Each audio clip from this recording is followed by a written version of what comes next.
Man down. Section! Who is it? On me, I don't know yet. Get him, Murphy! Get him done! I want a section to put suppressive fire down. Let's go! Right. Where's he hit? Get it off of him. Get it off of him. He's gone. For many soldiers coming home from Iraq and Afghanistan, reintegration back into normal society was always going to be difficult. Many of us had seen or done things that would fundamentally change the way we saw the world. But for those returning with post-traumatic stress disorder, returning to a normal existence was going to be an even bigger challenge. For them, a new kind of battle was just about to start. One soldier who came home with PTSD was Infantry Warrant Officer Harry Roberts. During a tour of Iraq in 2004, Harry had been badly injured by a roadside bomb, and although his physical injuries were treated, his PTSD went undiagnosed.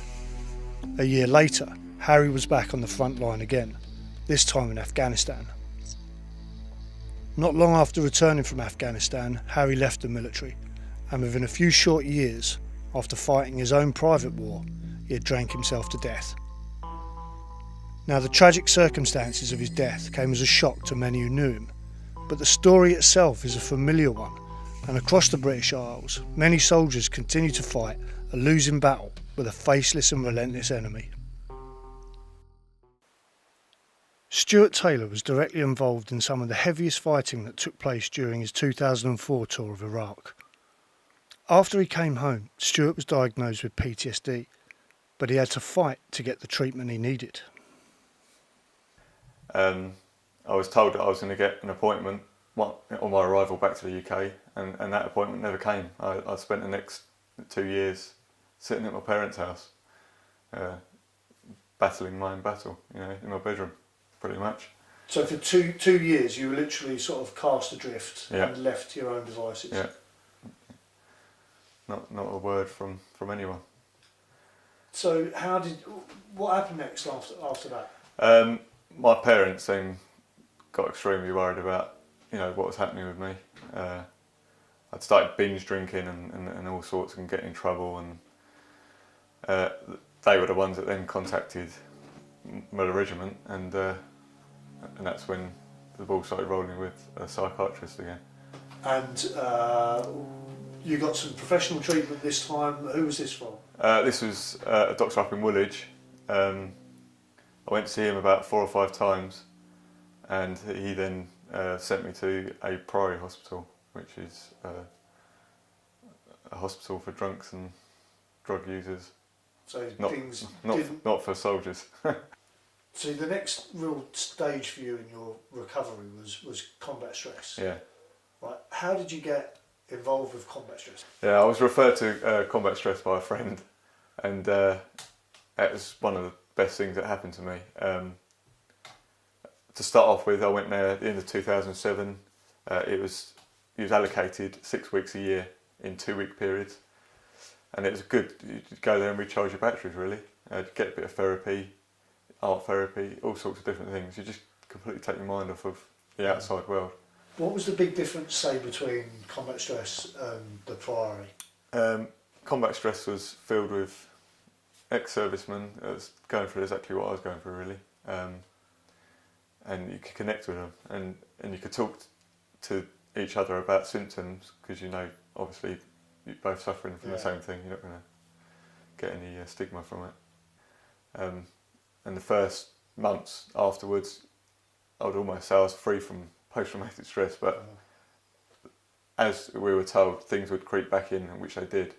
But I'd been given the tools to be able to combat the stress as such. How do you think things would have panned out if you didn't get this help from combat stress? If I'm brutally honest, I think I probably would have ended my life. Really?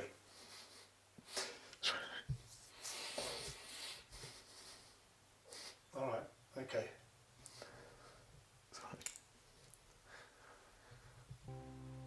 Stuart's illness took him right to the edge, but thanks to the timely intervention of combat stress, he was able to pull his life back on track.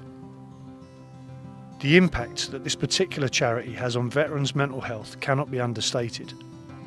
But there's another factor that plays a huge role in a PTSD sufferer's recovery, and that's the family.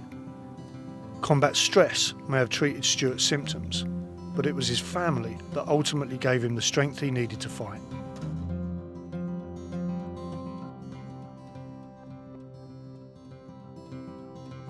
Seeing Stuart with his family made me realise that the illness affects many more people than just a veteran. So what I really needed to do was to speak to a partner of a PTSD sufferer. He was a different man to the man that left for the tour. He was angry a lot of the time, didn't want to participate in usual family things. Our children were quite young at that point in time, and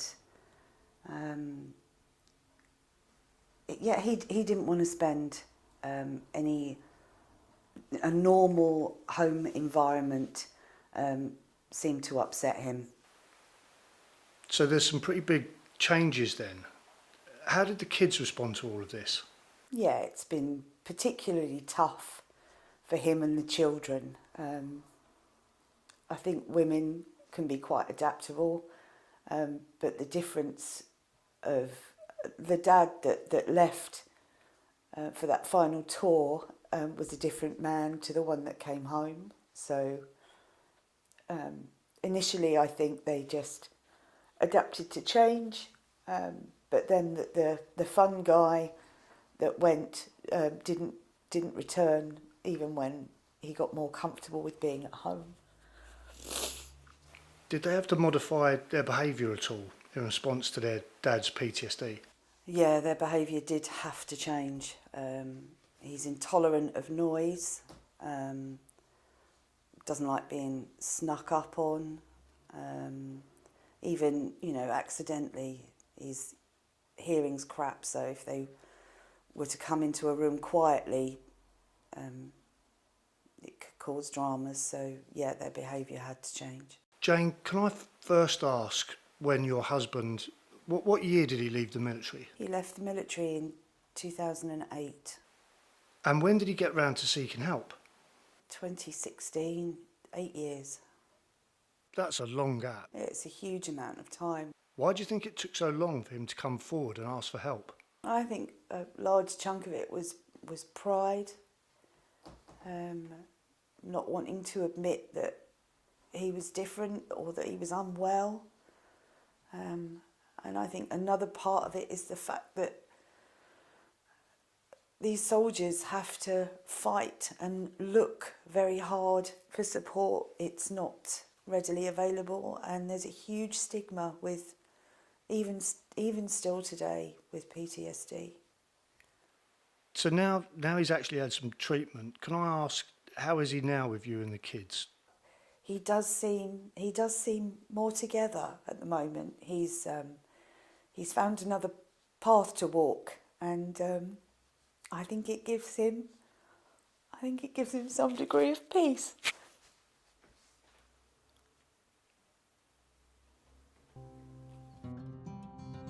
Today, many veterans are still fighting their own private wars, and people will continue to slip through the net unless they get help. But help does exist, and as we've seen, those who take it can acquire the tools they need to deal with their trauma. What would I say to other people suffering with post-traumatic stress? You're not the only one that's suffering. Go and seek help. Start accepting the fact that you have got a problem and go and seek help, because it'll only get worse if you don't, and it can only get better if you do.